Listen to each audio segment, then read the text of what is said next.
ये मूवी एक सच्ची कहानी पर आधारित है जिसके अंदर जानवर और इंसान के बीच का अनमोल रिश्ता देखकर आप भी हैरान रह जाएंगे। मूवी की शुरुआत ब्राजील के एक छोटे से गांव से होती है जो समुद्र के किनारे था और यहाँ कुछ बच्चे खेल रहे थे। एक बच्चा मैगुएल खेलते हुए अपनी दोस्त कैलिस्टा के बुलाने पर उसके पास जाता है। कैलिस्टा उसे एक पैक किया हुआ गिफ्ट दिखाती है जो देखकर वो काफी एक्साइटेड हो जाता है और कैलिस्टा से कहता है मुझे देखने दो। कैलिस्टा मना करती है लेकिन उसके बार बार कहने पर उसे देते हुए कहती है ये तुम्हारा बर्थडे गिफ्ट है। मैगुएल खुश होते हुए गिफ्ट खोलने लगता है लेकिन कैलिस्टा कहती है ये तुम अभी नहीं खोल सकते बल्कि कल अपनी बर्थडे पर खोलोगे। मैगुएल भी कैलिस्टा के कहने पर मान जाता है और गिफ्ट अपने बैग में रखकर कैलिस्टा को बाय कहते हुए घर चला जाता है जो गांव से थोड़ा हटकर समुद्र किनारे था। रास्ते में मैगुएल अपने पिता से मिलता है जो फिशिंग करके वापस आए थे। मैगुएल वहाँ कैलिस्टा के पिता को देखता है तो उनको कल अपने घर आने का कहता है जिसके लिए वो मान जाते हैं। मैगुएल के डैड और कैलिस्टा के डैड काफी अच्छे दोस्त थे इसलिए दोनों की फैमिलीज गैदरिंग होती रहती थी।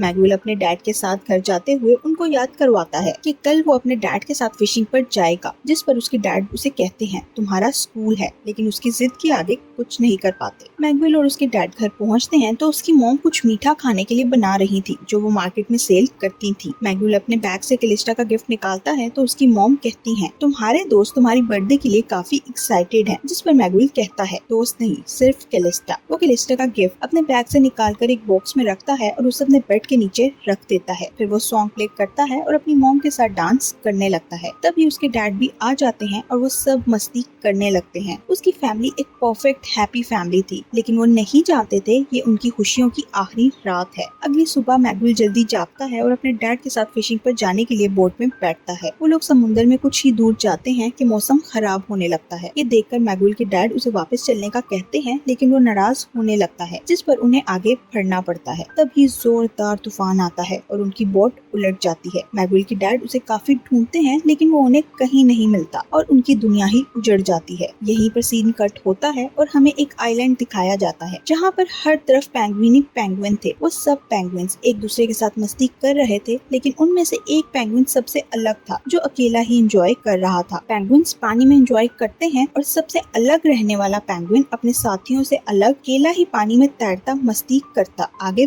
बढ़ रहा था। उसी वक्त बारिश होने लगती है और तूफान आने लगता है। पेंगुइन को एक बोट अपनी तरफ आती दिखाई देती है जिसके ऑयल में डूबकर उसे कोई होश नहीं रहता। कुछ फिशरमैन दिखाए जाते हैं जो फिशिंग करने के बाद अपनी बोट साफ कर रहे थे। तभी सब फिशरमैन एक साइड पर अकेले ही अपनी बोट साफ करते ओल्ड मैन के बारे में बात करने लगते हैं कि ये कभी हमसे बात नहीं करता। उनमें से एक फिशरमैन कहता है एक दिन वो जरूर बात करेगा। दूसरा कहता है वो बहुत दुखी है और किसी भी तरह उसका दुख कम नहीं हो सकता। उसकी बात सुनकर ओल्ड मैन और उदास होकर अपने घर जाने लगता है जिससे हमें पता चलता है ये ओल्ड मैन कोई और नहीं बल्कि मैगुएल के डैड जोआओ है जो अपने बेटे को खोकर इतना दुखी था कि उसे किसी बात से फर्क नहीं पड़ता था। उन्हें अपने घर जाते हुए समुद्र में कुछ नजर आता है तो उसे लगता है कि वो डूब रहा है और वो तुरंत समुद्र में जाते हैं। वहाँ उन्हें एक पेंगुइन मिलता है जो बेहोश था। जोआओ उसे उठाकर घर ले जाता है। पेंगुइन ऑयल में पूरी तरह नहाया हुआ था। जोआओ उसे नहलाता है और खाना खिलाता है। जोआओ की पत्नी घर आती है तो हर चीज पर ऑयल देखकर हैरान हो जाती है। तभी उनको कुछ आवाजें सुनाई देती हैं तो जोआओ जल्दी से उठकर वॉशरूम का दरवाजा खोलता है जहाँ पेंगुइन को देखकर उसकी पत्नी हैरान रह जाती है। वो जोआओ से पूछती है पेंगुइन हमारे घर में क्या कर रहा है तो जोआओ बताता है कि वो ऑयल की वजह से बहुत बुरी हालत में था और मुश्किल से जिंदा बचा है। उसकी पत्नी को ये सुनकर गुस्सा आ जाता है कि इस पेंगुइन की वजह से मेरे घर में हर तरफ ऑयल है। वो वॉशरूम का दरवाजा बंद करके उसके साथ लड़ने लगती है। जोआओ की पत्नी इस पेंगुइन को घर रखने को तैयार नहीं थी लेकिन जोआओ उसे समझाता है कि पेंगुइन अभी ठीक नहीं है, उसे रेस्ट की जरूरत है, वो जैसे ही ठीक हो जाएगा यहाँ से चला जाएगा। उधर पेंगुइन इन बूढ़ों की लड़ाई से बोर होकर अपने लिए एक नया काम ढूंढ लेता है। वो टिश्यू रोल से टिश्यू निकालते हुए रोल को खाली करने लगता है और जब जोआओ और उसकी पत्नी उसकी आवाज सुनकर वॉशरूम का दरवाजा खोलते हैं तब तक वो सारा टिश्यू जाया कर चुका था। ये देखकर जोआओ की पत्नी का पारा और भी हाई हो जाता है और जोआओ बेचारा उसे विश्वास दिलाने की कोशिश करने लगता है कि सिर्फ कुछ दिन इसे बर्दाश्त कर लो। जोआओ पेंगुइन का बहुत ख्याल रखता है और उसे सर्दी से बचाने के लिए मैगुएल की कैप काट कर पहना देता है जिससे उसकी पत्नी को और भी ज्यादा गुस्सा आता है। उसे अपने पति का पेंगुइन के इतने चौंचले उठाना पसंद नहीं आ रहा था। आखिर औरत ही है ना जो अपने पति की तवज्जो किसी पत्थर की तरफ होता देखते हुए भी जेलस होने लगती है। जोआओ पेंगुइन की पूरी सेवा करने के बाद उसे ठीक होने पर अपनी बोट में बिठाकर वापस छोड़ने जाने के लिए तैयार हो जाता है। वहाँ एक बच्ची उसके पास आती है जो बोट में पेंगुइन को देखकर काफी एक्साइटेड हो जाती है। जाती है और उससे बातें करने लगती है। उस बच्ची की मॉम भी उसे बुलाने उसके पीछे आती है तो वो भी पेंगुइन को देखकर काफी खुश होती है। तभी जोआओ उसे हे कहता है, जिससे हमें पता चलता है ये लड़की कैलिस्टा है। वो छोटी बच्ची यानी कैलिस्टा की बेटी पेंगुइन का नाम पूछती है तो जोआओ बताता है इसका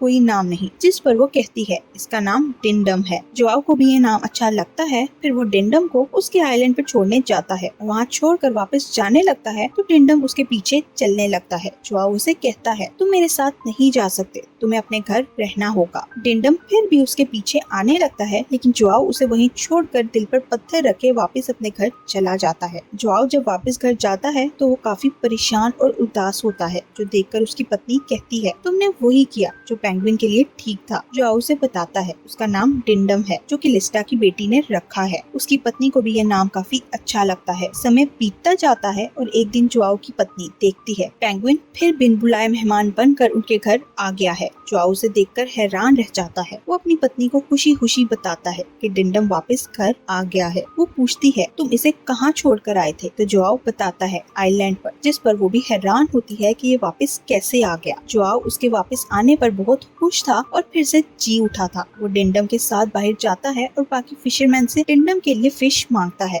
आज तो जोआओ उनसे बात कर रहा था। ये देखकर सब लोग हैरान और खुश थे। वो भी डिंडम के साथ एंजॉय करने लगते हैं। जोआओ उनके पूछने पर बताता है डिंडम उसे 1 माह पहले मिला था। तो फिशरमैन कहते हैं डिंडम लकी है कि इसे तुम मिल गए, लेकिन जोआओ उनके जवाब में कहता है लकी तो मैं हूँ जिसे डिंडम मिला। जोआओ डिंडम के लिए लकड़ी का घर बनाने लगता है। उसके कील ठोकने की आवाज को डिंडम म्यूजिक समझते हुए नाचता है तो जोआओ हंसने लगता है। डिंडम अपने नेस्ट को देखकर काफी खुश था और उसे इधर उधर से जो भी मिलता था उठाकर नेस्ट में लेकर रख देता था। तब ही डिंडम एक लड़की को गांव की तरफ जाते देखता है तो उसके पीछे चला जाता है। डिंडम हर चीज को बहुत गौर से देखता है और अपने इर्द गिर्द को पूरी तरह ऑब्जर्व करता है। वो एक साइकिल देखकर उसके पास जाता है और उसे छेड़ने लगता है तो वो साइकिल उसके ऊपर गिरने लगती है, लेकिन डिंडम भागकर एक साइड पर हो जाता है। डिंडम काफी ज़हीन था, यही कारण था कि वो इतनी दूर से जोआओ के पास दोबारा आ गया था। एक दिन डिंडम को मैंगुइल के रूम में खेलते हुए बेड के नीचे बॉक्स मिलता है तो वो कैलिस्टा का दिया हुआ गिफ्ट उठाकर अपने नेस्ट में लाकर रख लेता है। एक दिन जोआओ डिंडम के लिए फिश धो रहा था, लेकिन उसे वो कहीं नजर नहीं आता तो वो बाहर जाकर देखता है, जिससे उसे पता चलता है डिंडम जा चुका है। जोआओ काफी उदास हो जाता है और उसे उदास देखकर उसकी पत्नी भी उदास हो जाती है। उसको लगता है कि अब डिंडम कभी वापस नहीं आएगा। डिंडम को देखें तो वो आइलैंड पर जाता है। तभी जानवरों पर रिसर्च करने वाली एक टीम उसे देखती है और उसे एक पिंजरे में बंद करके अपने टेंट में ले जाती है। वो डिंडम का वेट करते हैं और उसकी हाइट देखते हैं तो उसका वेट नॉर्मल पेंगुइन से काफी ज्यादा था, जो देखकर वो हैरान होते हैं। वो लोग डिंडम के हाथ पर एक टैग नंबर रेड रिबन में बांध कर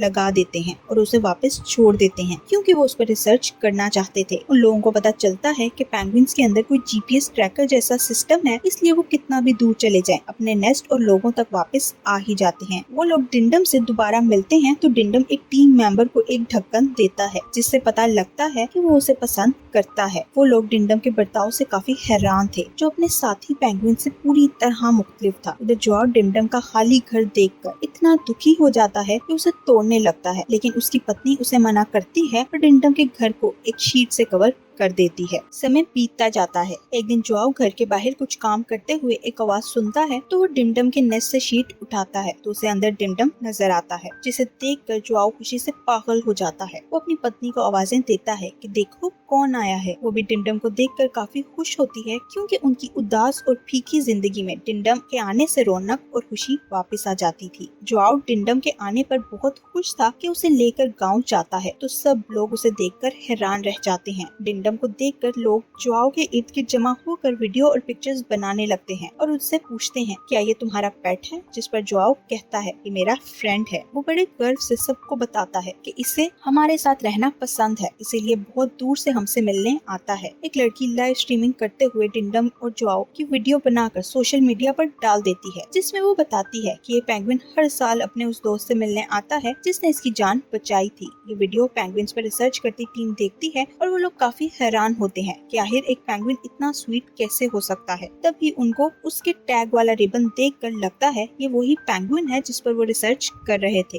वो लोग अपने बॉस को बताते हैं तो बॉस जोआओ से मिलने उसके घर जाता है और उसे बताता है आपकी और पेंगुइन की वीडियो पूरी दुनिया में वायरल हो रही है। जोआओ डर जाता है और उससे पूछता है क्या तुम उसे मुझसे लेने आए हो? तो बॉस उसे तसल्ली देते हुए कहता है मैं सिर्फ आपका इंटरव्यू करना चाहता हूँ। जोआओ उसके पूछने पर वो टैग नंबर बताता है जिस पर रिसर्च टीम ने डिंडिम के हाथ पर बांधा था। उन लोगों को भी विश्वास हो जाता है कि ये वही पेंगुइन है। उधर बॉस जोआओ से इंटरव्यू का कहता है तो वो साफ मना कर देता है, लेकिन बॉस के अच्छे बर्ताव की वजह से उसे मानना ही पड़ता है। डिंडम के साथ उसका इंटरव्यू लिया जाता है जिसमें जोआओ बताता है डिंडम अपनी मर्जी से आता है और वापस चला जाता है। उसका इंटरव्यू रिसर्च टीम भी देख रही थी जब उनको उनके हेडक्वार्टर से कॉल आती है कि डिंडम पर मजीद रिसर्च के लिए इसे अपने साथ ही ले आओ। टीम लीडर ये सुनकर उन्हें समझाने की कोशिश करती है लेकिन वो नहीं मानते तो उसे डिंडम के लिए बुरा लगता है। वो डिंडम और जोआओ की दोस्ती के दरमियान नहीं आना चाहती थी, लेकिन अब उसे ना चाहते हुए भी ऐसा करना था। उधर डिंडम जोआओ से मिलकर वापस अपने आइलैंड पर चला जाता है तो रिसर्च टीम जो उसी का इंतजार कर रही थी उसे एक पिंजरे में कैद करके अपने साथ ले जाते हैं। रास्ते में टीम लीडर डिंडम के पिंजरे को दूर से खुला देख लेती है पर फिर भी बंद नहीं करती। चेक पोस्ट पर गाड़ी रुकती है तो डिंडम खुला दरवाजा देखकर पिंजरे से निकलकर गाड़ी से उतर जाता है, जिस पर टीम लीडर सुकून का सांस लेती है क्योंकि वो भी डिंडम को आजाद करना चाहती थी। अपने टीम मेंबर के पूछने पर वो कहती है दरवाजा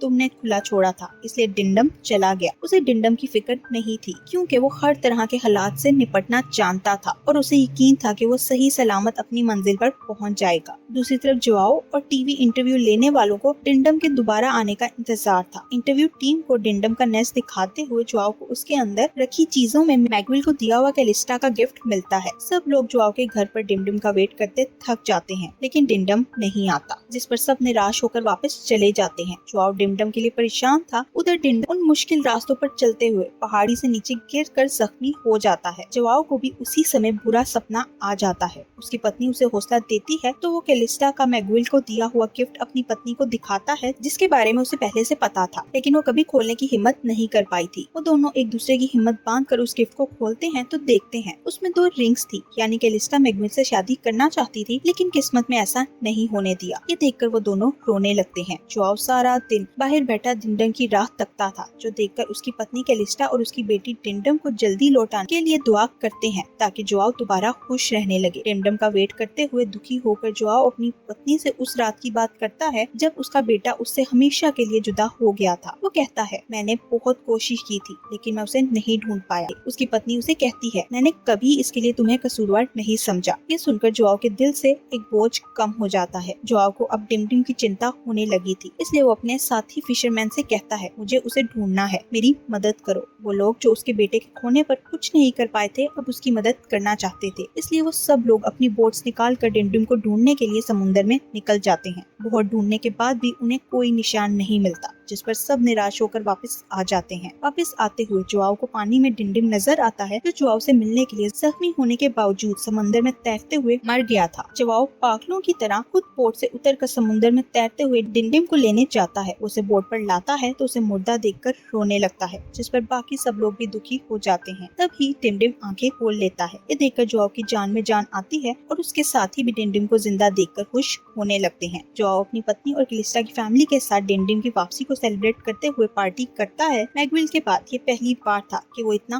खुश था। डिंडम कुछ दिन बाद वापस चला जाता है और यही हमें पता चलता है कि ये मूवी जिस सच्ची कहानी पर बनाई गई है वो डिंडम 8 साल तक मुसलसल अपने दोस्त से मिलने 5000 मील तक तैरकर आता रहा। 8 साल बाद उसने आना छोड़ दिया था, जिसका कारण कोई नहीं जानता। हो सकता है वो अपनी फैमिली के साथ बिजी हो गया या कहीं चला गया, लेकिन असल वजह क्या है ये तो सिर्फ वही जानता है। पेंगुइन और इंसान की दोस्ती पर बनी ये खूबसूरत सी कहानी यही एंड हो जाती है। Thank you for watching.